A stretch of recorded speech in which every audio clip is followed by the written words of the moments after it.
Well, first off, let me give props to my man Mufi. Hmm. It's a guy. I started off doing music.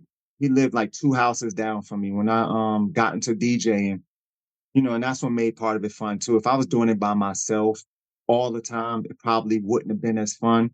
Like the fact that I had a partner and somebody that I was also practicing with, it made it fun. So we would switch off and learn from each other. So U.N.I.T.Y. And remember earlier when I said I would ask people for records and all that different stuff, different Yeah, yeah. things and all the time. So he came to me actually with that record. And Mm. he said, yeah, he said, hey, check this out. And he gave me the sample. He gave me the sample. Yeah. Hmm. And that's a guy, I grew up with him. Yeah. So me and him shared music, the love of music and everything. So shout out Mufi, Melvin Dinkins. That was my, friend. I grew up with him. And he bought me that sample. And That's then dope. I put it together for Latifah. I put it together for put finished it off and did the beat and everything and did it for Latifah. Was you part of the session? No, Oh, okay, okay. no, but he got production on it. He Mm. got production credit with me on it. No, I'm But asking you. Was you part of the session? That's what I mean. oh, absolutely, yeah, I Yeah, was there. yeah. Yeah, I Mm. was there. Yeah, I Okay, was there dope. when she did it. I was there when she did it. Yeah, I great. see. Like another one, man. Like royalty. It's royalties, hip hop royalty. Everybody, everybody knows that Latifah's name is Dana. Mm. Everybody that know her call her Dana. All of us, everybody that's close to her call her Dana. I can't. I'm just still in awe of her that I still call her Latifah. Like, and I mean, I know her. Like I mean, we worked together for years. I just can't fix. I just see her as Queen Latifah. I call her Mm. Latifah, and she always be like, you just, you just refuse to call me Dane. I was just like, I just see you as Latifah. Like, so, like that's our little inside thing. But I mean, that's just how much respect I got for her, man. And just, how much love for what they've done for us, man. Like Han Shakim, like when we were just trying to get put on, and the fact that we seek them out, they believed in us, they saw the vision and they helped our dream, they made our dreams come true, man. Like Mm. seriously. And I mean, we were, like I said, we were working hard and trying to make this happen. We couldn't knock the doors down. We got with them and everything just started happening. It just started clicking and started going and started going. And finally to get a chance to work with her and put together a record like U.N.I.T.Y. I felt like that was just, it was fitting. Shout out to Queen Latifah. I see Yeah. LA Cam's got a question. You want to ask a question, bro? Yo, yeah, LA Kim, man. I wanted to ask, the state of the climate of hip hop. I don't know exactly when that record came out in '93, but I just saw an interview with MC Light who was talking about, around that time, the West Coast had became very prominent. And the B word referring to women was like a lot more, a lot of women didn't see that until I think around that time in records. Was this Yeah. like this particular record a response to like the state of the climate y'all Yeah. were in that That's time? exactly what it was. Yeah. That's what she was saying in it. Because it wasn't no direct diss to anybody in particular, but it was just like you said, the overall climate of what was going on and just the normalizing of it, where everybody felt like they could just, call women out their name and all that. And Latifah was like, nah, we're not going for that. Like, I'm not going for it. We're not going for that. So here we go. That was a very good question, Cam. That was actually Yeah. the question I was going to ask, but you got there Oh, too. okay. Yeah. Was that But yeah, he hit it right on though. But that's exactly what it was. So, yeah. okay? Then, if we were to make a comparison between that era and now, in terms of how women were being referred to in a derogative manner, where would you say we are at with that now? Would you say it's improved? To what extent would you say it's improved? Has it gotten worse? What's your thoughts on that? Mm, I don't think it's fully approved. No, no, no. No. And then the music business as a whole don't make it no better because Mm. they like I said, once again, normalize it. They actually won't even sign a female, any a female artist, basically, unless they up there shaking their behind or doing all of that stuff and doing everything. So it's just, there's a lot of just, it's just wrong.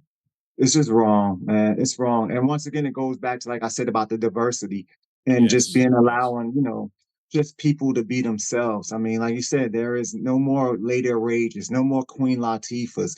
Like, where are they at?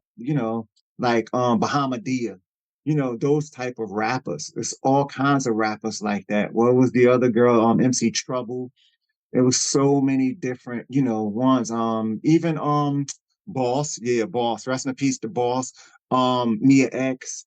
There was so many different, females that were out there. Yo Yo. You know, like it's now. If you're not doing that, a record company probably ain't even gonna pick you up. Record company, which is sad. So yeah, like I said, to answer the question, I don't think so. Like, no. And I'm sure the ladies on here, they can take it further because they, their antennas are up even more than mine, far as because, they're women, so they hear this stuff, but I still hear a lot of sidewits and I see a lot of sidewit stuff going on towards women still today. So, ladies, what do you think about that? No pressure. Well, It, uh, go ahead, honey. No, go ahead. I mean, as I just put in the comment, it's horrible. Gone are the days of lyrics, right? I'm from that era of lyrics. And unfortunately, the women, the Rhapsodies of the world, right? The Lady Lux, we they will get no shine. Yeah. Why? Because unfortunately, what I guess they feel the masses want is not that.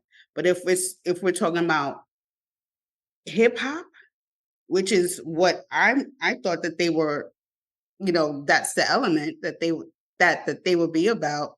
It's not that. It's a business. It truly is a business at this point. Yeah. It, there was an interesting thing because you named the Rhapsody. I was watching Yeah. it. I was watching an interview that she did, or this might have been something that she referred to directly in the song. I can't remember, but she said something along the lines of, "Shit, what did she even say?" But I'm trying to remember what That's she a said good now. one though. Like, yeah, I almost miss Rhapsody. Like, and I don't know why, and I shouldn't, but Rhapsody's a great one, and also Lady Luck as well. Like you mentioned, Lady Luck's another one, and Lady Luck's actually from out here in East Orange, New Jersey, where I'm from as well. So yeah, those were And good ones. I just remember now. I want to pose a question to the women, right? So Rhapsody said that most of her supporters are men, not women. And when she came out, she was for the women. She still is for the women, but she was hoping that most of her fan base would be women.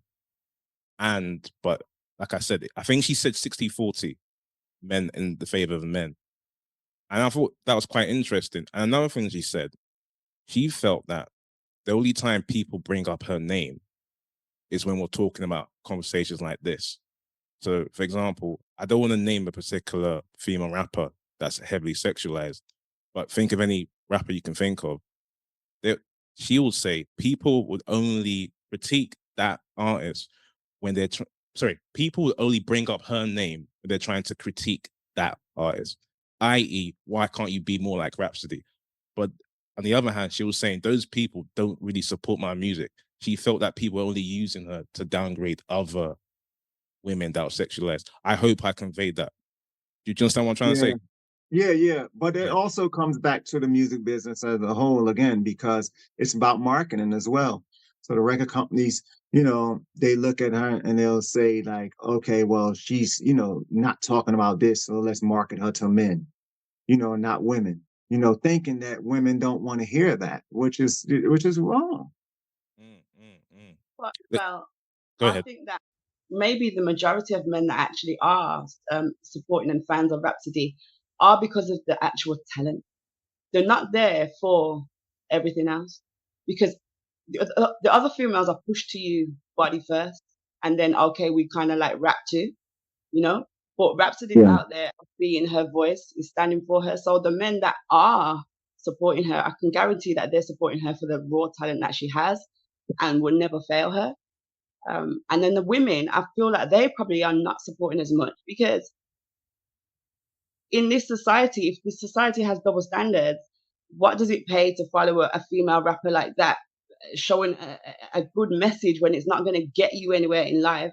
You can get somewhere simply by shaking and showing very easily, and everyone else is doing it, you know? So there's more examples of that. So until maybe more men start supporting women in a different type of way, not just for the talent alone, but for everything that it comes with, then maybe some people might start standing up for women and bringing it in, because at the moment the industry is closed for women. It's literally closed. So, just listening to the conversation and just someone who studies music, I will say I've noticed like a recurring pattern with like misogyny. And of course, when you hear misogyny, sometimes you'll see like the women in the early days, like Moni Love and also Queen Latifah, who was affiliate with the Native Tongues.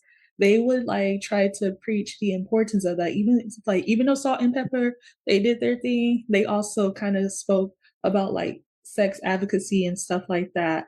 And when you hear so much of that music from the male counterparts, it's almost like the women, not all, but some would get conditioned to that type of like lyricism, because Little Kim came out, you know, she was doing her thing too. And then like the Foxy Browns and stuff like that.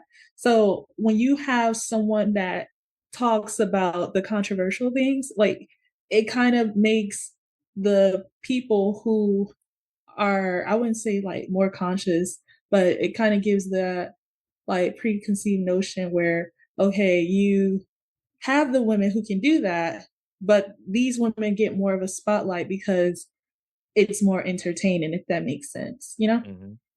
So I guess that helps. I will say I can appreciate like the neo soul movement, because it kind of helped shine a light back onto people who wanted to like have self-preservation or like self-awareness and things like that, even though it neo soul, it was good and it might have like shun out, but there are people that's trying to bring it back. So it's just like a up and down thing that I've noticed throughout time, even back in the 70s and things like that. So that's what I've noticed. Conscious music kind of stays underground. It's never gone anywhere. It's always been here. You know, it's the crux of what we are doing and going through every day, but it's just not mainstream in that way. But at the end of the day, there are still so many out there doing this. It's just that where do we get to see them? And it's a bit of a good thing that we're in this day and age now, though, with this social media type, because people can let themselves out. If there is another Rhapsody, Bahamadia, whatever, whoever, all they have to do is sit in front of the camera. Eventually people will see them. The sales and things like that, that's different. But we're talking about the heart of music and what it's doing. We're still connected and we still have that out there, you know. And thank you to those who have been out there pushing and advocating for what's right out there, because it's still giving an avenue for people to be able to express themselves in whichever way they like to. So just wanted to put that out there. Thank you.